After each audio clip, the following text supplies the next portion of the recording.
लोकसभा निवडणुकीच्या पार्श्वभूमीवर उद्धव बाळासाहेब ठाकरे हे हिंगोली दौऱ्यावर असून शिवसेना उद्धव बाळासाहेब ठाकरे यांच्याकडनं कुटुंब संवाद या यात्रेचं आयोजन करण्यात आलं आहे।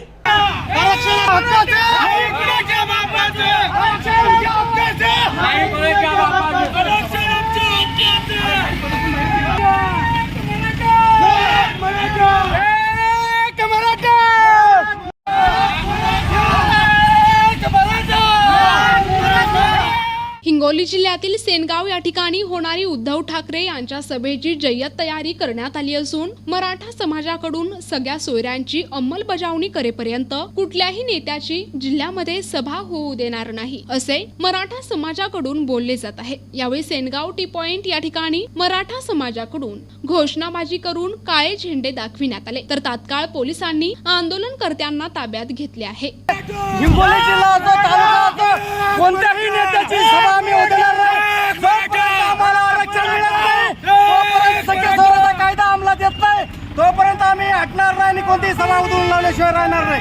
हे मराठा